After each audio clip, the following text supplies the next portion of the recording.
There is no way around certain incredibly difficult facts of life, and grief is one of them. But how you approach it and how to make the journey through it can make a huge difference towards a happier life. Julia Samuel is the founder-patron of Child Bereavement UK and author of Grief Works, Stories of Life, Death, and Surviving. And she joins us now on what she's learned from 25 years of working with bereaved families. Thank you for making the trip across the pond to visit us here in the colonies. I'm delighted to be here. It's lovely to meet you. I want to start with an excerpt from your book. If you would, Mr. Director, let's bring this up. Death is the last great taboo, and the consequence of death, grief, is profoundly misunderstood.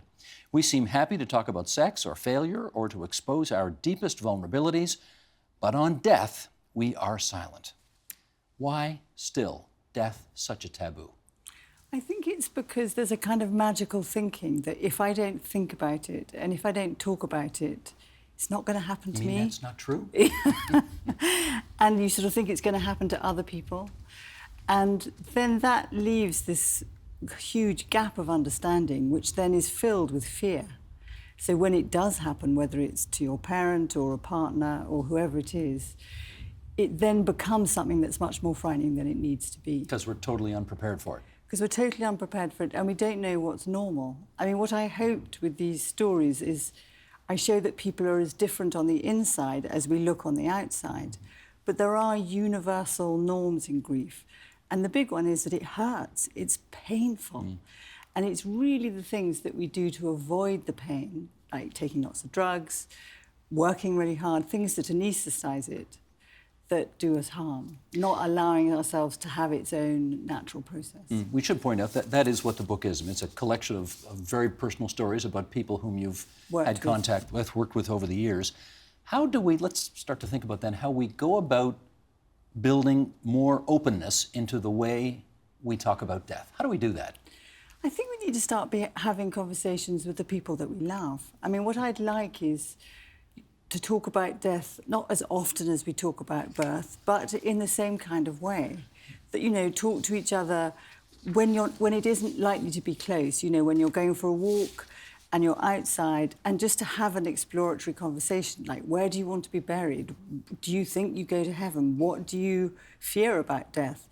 So that you begin to have a familiarity with yourself and each other. So when it does happen, that you have much more confidence in facing it. Well, here's why we don't do that. Number one, that's considered macabre, right? Oh, is it? Right. Well, it is. It's considered macabre to talk about death when it's not imminent. And number two, we are superstitious enough to believe that if we talk about it, we... make it happen. Exactly. So how do you want us to get around those very ingrained cultural imperatives on us right now? I mean, I hope a book like mine will help move the dial a bit. I think, funny enough, younger people, because of the digital social media channels, are better at it than, I'm older than you, than our generation, because everything they do is photographed and transmitted. So if a young person goes to a funeral, they send it viral. If a young person is ill, everybody follows them on their Instagram feed. So but they think they're never going to die. So they're, in some respects, not the most eligible people to talk about this kind of stuff. Well, someone who's sick with a diagnosis actually often are the people that do talk about it. So they help change the dial. I hope it's people like you and me talking about it that will help. But, you know, it doesn't happen overnight. But I think the reaction I've had from the book is that a lot of people come and a lot of people actually do want to talk about it. They want permission to talk about it. They want permission and they want a focus for it. And then that will give them confidence to talk with other people. Here's another excerpt. Our culture is imbued with the belief that we can fix just about anything and make it better. Or if we can't, that it's possible to trash what we have and to start all over again. Grief is the antithesis of this belief. It eschews, boy, that's a great British word. It eschews avoidance and requires endurance and forces us to accept that there are some things in this world that simply cannot be fixed. I want to, at the risk of boring you here, share a brief anecdote. I remember talking to my own dad about this, about his grandparents, who buried 2 children and a son-in-law who was 39 years old at the time of his death. Goodness. And I had that exact reaction. How did my great-grandparents, Dad, your grandparents, cope with that much misery in their lives? And his answer was, people were tougher back then. and death was simply more present, and therefore they coped. Is death harder to accept now than it was back then? Well, I think the difference with their generation is that it wasn't then the science and technology generation that we live now. So the minute someone's ill now, once they're through the hospital doors, they think medicine's going to take over, and medicine is the new kind of God and gives you hope. And death is hidden, so people don't tend to die at home. We don't have many rituals like black armbands or any of the familiar rituals that your great-grandparents would have had. So death in their time was much more part of life, and there would have been more conversations. And of course there was much more death, you know, because medicine wasn't as good as it is now. And I think in some respects they were tougher because they didn't have our kind of blissful ignorance that we can overcome everything. They were much more accepting that there are some things we are powerless, and those things we have to find a way of living with. And I think there's some of us that's lost that now. Yeah, we don't call them the greatest generation for nothing, do we? I mean, they did have something going on there. They were amazing, yeah. You encourage loved ones even to do things like look at the body after it has expired, or even take pictures of it. How come? Did that really freak you out when you read Not that? freak me out, but I thought, well... That's macabre. It's different, right? It's okay, you're opening the door to a conversation about stuff that's very uncomfortable, and I thought, take a picture of it? That's a bit... How would that go over at a visitation, I wonder? Well, I mean, the psychological reasons is the most hard task of mourning is facing the reality of the death, the fact that the person has died. So if you never see the person, so I've worked with many people who were advised by police, for instance, not to see the person that died. They then have a limitless picture in their minds of what that person looked like, but also in some way couldn't quite believe they'd died. If you see someone dead, you can't not know that they're dead. And that helps you face the reality.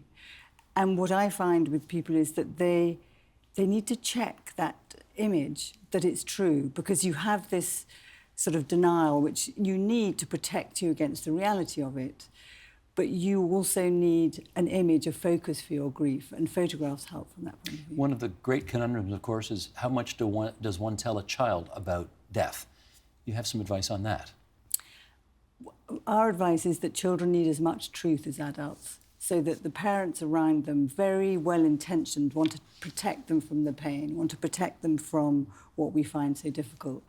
But actually, in that protection, that then leaves them with their own magical thinking, and what they don't know, they make up. And what they make up is limitless and much more frightening. And so if they're told the truth in a way that they can understand it, they actually manage it much better than we expect. And also they trust the adults around them because they'll know something is wrong. They can pick it up immediately. Is it enough to say to a 5-year-old, Daddy's gone to heaven? No. Got to do better than that. You've got to say he's died first. You've got to use that language. You've got to use... Because they, you know, gone to heaven, there could be a hamburger joint around the corner called heaven. You could go there every day.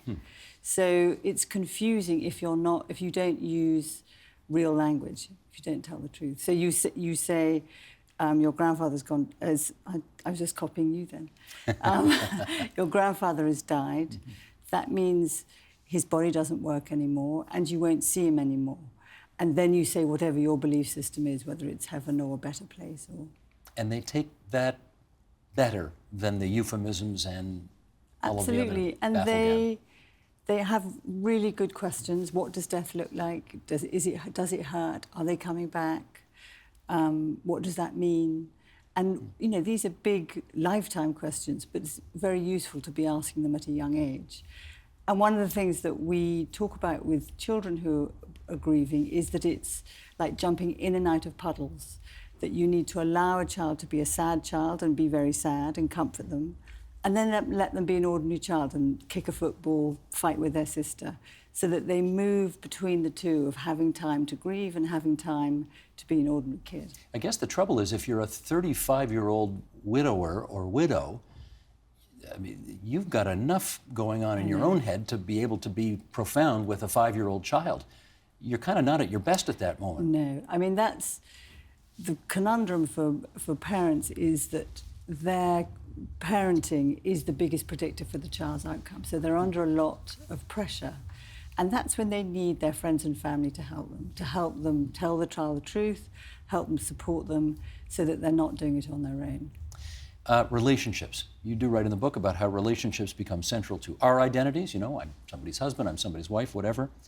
Seeing ourselves as one half of a partnership and then the partner is gone, and what that does to our sense of our own identities and self. I mean, this is just fraught with peril. How do we begin to get through this?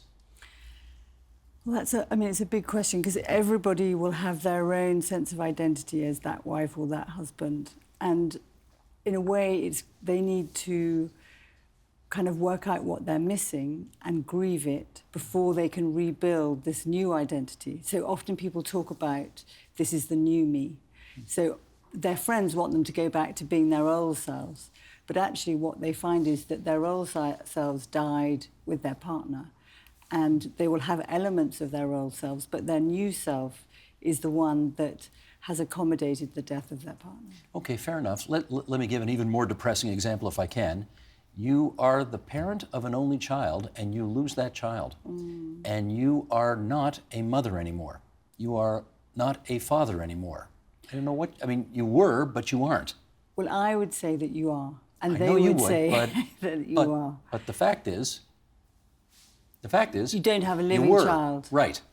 So my argument would be that the child has died, but the relationship, although they have to grieve the reality of the loss, the relationship is still alive and it continues in you. So that's very different from my generation to my parents' generation, who used to think what you don't, you forget and move on, don't think about the person that's died. And what we talk about now is continuing bonds, that relationship does continue.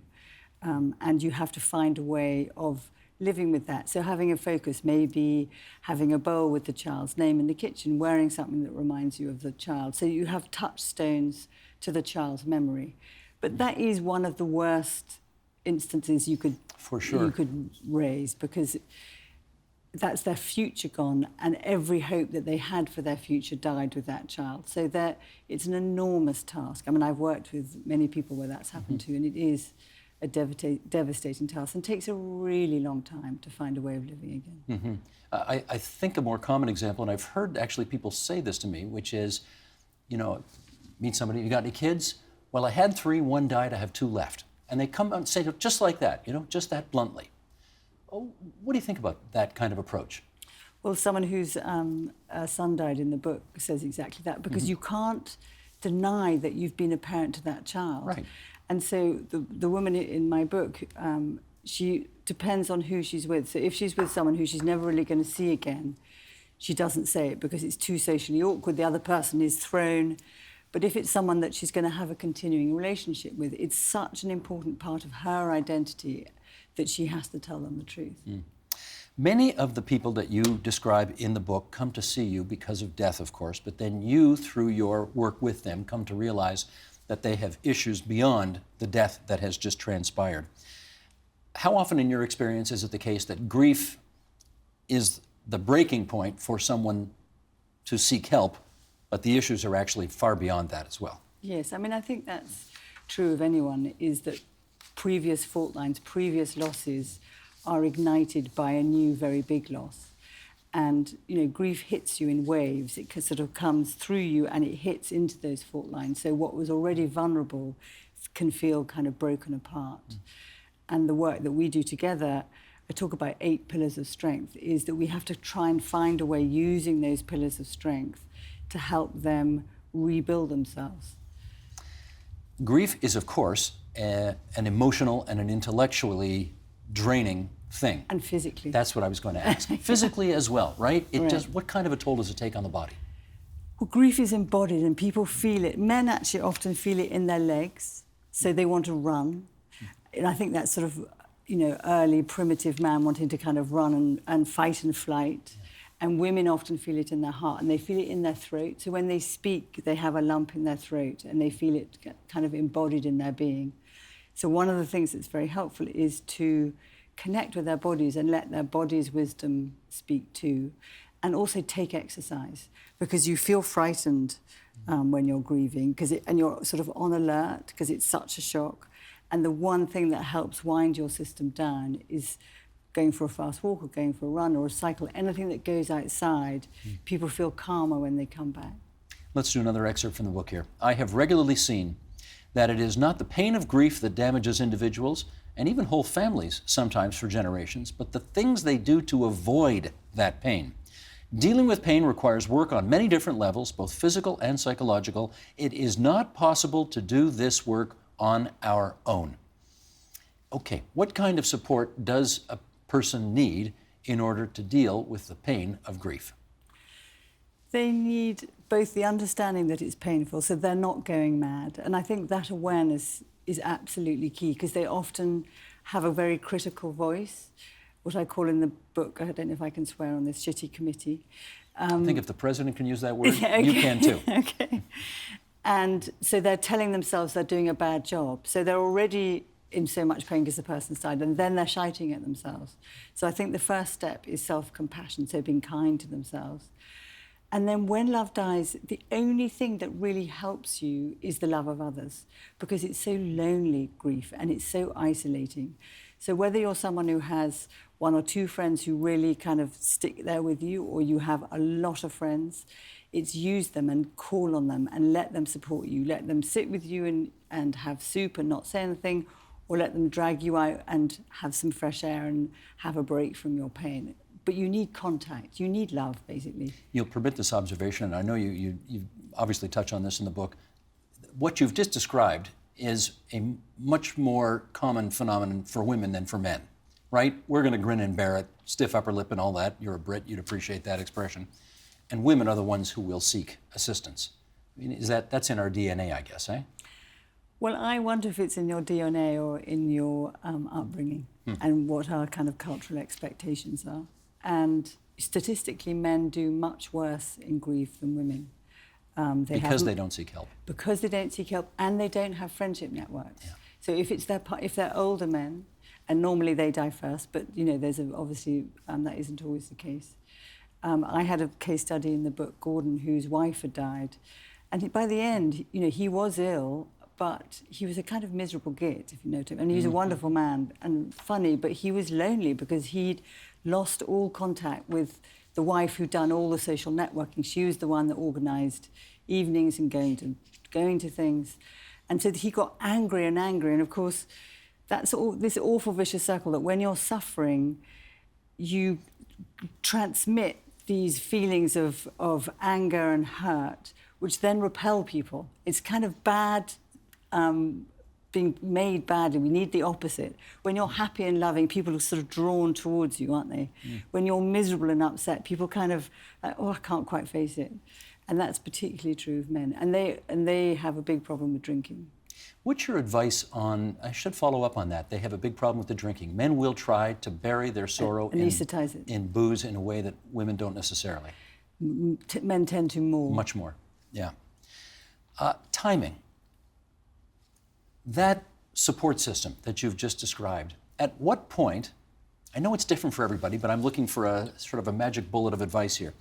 At what point is it permissible for a friend to say to another friend who has been grieving a loss, okay, it's enough already. Get on the bicycle and get back out there. Let's go. I think it would depend on the friendship, but basically I would say that's a no-no at any point. You never do that? I would never do that. I would hold both. So I would acknowledge that they're really hurting, and then I would say, and what can we do to help get you going? But if you say to someone who's grieving, come on, you're done already, I'm fed up with you now, they're just going to punch you. And justifiably, eh? And justifiably. Okay, let me give another example here. And we you and I talked about this before we went on, and the actor and comedian Martin Short, whose cousin, Claire Short, was a former British politician. He writes about this in his autobiography. Lost his wife to cancer. She was only in her 50s. They'd had one of these remarkable storybook marriages. They had truly wonderful, love story. Absolutely wonderful, loving 30-plus years together. And, you know, he's from Hamilton, which is an hour west of here, and our families have known each other a long time. And I remember saying to him, probably a year or two after she died, can we talk about Nancy a bit? And he said, I'm so glad you raised her. Yes, I'd love to, because everybody tiptoes on eggshells around this, thinking they can't bring it up, and it feels like she's died all over again. Is this common? I mean, it's one of the things I want to shout from the book, is that when someone dies, not talking about them does, exactly as you say, feel like they've died again. That people love talking about the person that's died. This thing of continuing bonds, of still loving the person and remembering them and enjoying those stories. He must have loved that you remembered, and that you could talk about the stories together, the things you'd done. And he'd have gone home feeling much happier because of that. And the other big bit of it is, people sort of think, if I don't talk about it, then you're not going to be upset. And it's like, for goodness sake, they are upset already. Yes. This is not something they are going to forget. You know, they're going to be part of them forever. So you can't upset somebody by remembering. Such excellent advice, of which the book is just filled. Does the experience of grief differ when it comes to other forms of loss as well? Can you give me an example? I don't lose a spouse, I don't lose a child, but maybe my house burns down. Or maybe my dog's run off. Or, we can, sliding scale of Or you lose a really important job. Or a big job, or a breakup of a relationship that, it's not a spouse, it's not 25 years, but it's something. I mean, I call it living losses. So the experience of loss, the preoccupation, the distress, the discombobulation, the physical symptoms, all of that is the same as grief. Hopefully what is slightly different is that because it isn't permanent, the thing that people find difficult about death is that it's this wall they cannot get past, and you can't make it right, you can't fix it. Whereas like a house burning down, it is a loss and you grieve the loss of the house, but you can more easily reinvest in another house and you can re-engage with it. So there's much more room for natural and speedier recovery for living losses than there is for a death which is so permanent. I mean, having said that, there'll be somebody watching who's still grieving 20 years later for something. So, I mean, you can never be sure. But generally speaking, the fact that a relationship has ended, yes, you can grieve that. And you have to. And you have to. But hopefully there's another relationship out there for you somewhere. Yeah. In divorce or separation, people have often said to me, because I see some clients who aren't deaf, just have a bit of a balance, they say it's more complicated than death because the person is still alive. And so that whole thing of following them on Facebook or seeing them in love again or being happy without them is more haunting than if they died. Different kind of hurt, but still Oh my hurt. God, it drives people insane. Yeah. I think social media is a misery for that. Not to mention other things as well. How does grief differ when it comes to facing our own death? Have you ever thought about facing your own death before you? Not really. And I know I probably should. I obviously got more yesterdays than tomorrows, so I probably should, but I never think about it. Never. That's dumb, right? Well, it doesn't help you if suddenly you're given a diagnosis or your wife or someone that loves you is.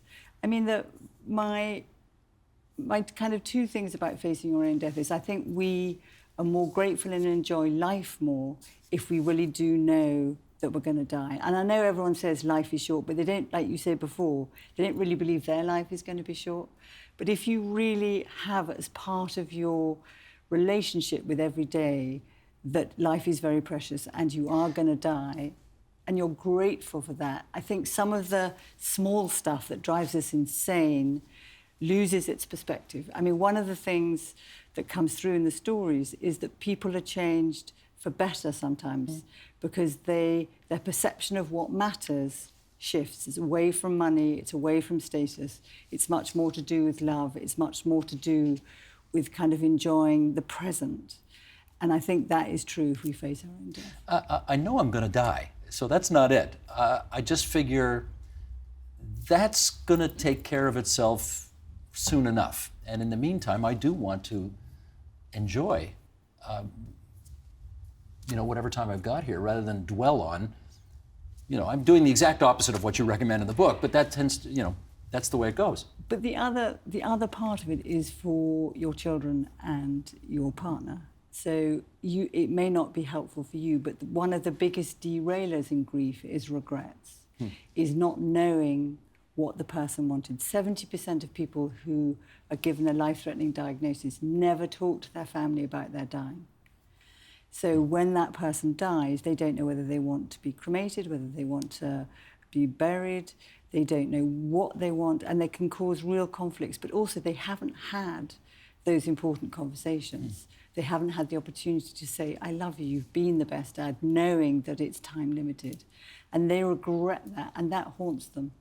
I think I've heard this from many people, which is that when a parent gets that diagnosis of death, and that they end up therefore spending much more time with that parent than they previously had, and then they lose that parent, and it, in some respects, is even worse. The hole's so big. It's exactly, because their relationship got so much closer, that's right, the hole becomes that much bigger when the parent does eventually die. But also that hole is a data bank of memories that lives with them for the rest of their life. For sure. And that is the most important thing, that they may be very sore in the first weeks and months, but in 3 years' time, they'll go back and they'll remember they spent those weekends together. And be grateful for it. And be grateful, Yes. and they'll be very precious memories. Yeah. And take photographs. Again with the photos. Julia, in our last minute here, let's touch on this. You write that sitting across from someone in your generation who was facing a fatal illness made you feel fragile. How has working with people facing death every day affected your view of your own mortality? Oh, I think when I've got a headache, it's a brain tumour. So, and if I think my children are ill, I think they've got meningitis. I see it 15 hours a week. So I am the opposite of you. It's given me a false view of my mortality. But then also it's given me great joy that I'm 58 and I'm still going. So it gives me pleasure too. And then also I'm really cross with myself when I know that those are the things that matter. Then I'm really stupid about stuff that doesn't matter. We don't sweat the small stuff, right? Yeah. Well, I try not to, but I do sometimes. We should not do that. This is really a very important read, I may say, for everybody, because as you point out, this is the one thing that we cannot avoid in life, and we really ought to get better at talking about it and figuring it out. Grief Works, Stories of Life, Death, and Surviving. Julia Samuel. So good to have you on TVO tonight. Thank you. And thank you. Thank you very much. The Agenda with Steve Bacon is brought to you by the Chartered Professional Accountants of Ontario, helping businesses stay on the right side of change with strategic thinking, insightful decisions, and business leadership. Are you on the right side of change? Ask an Ontario CPA.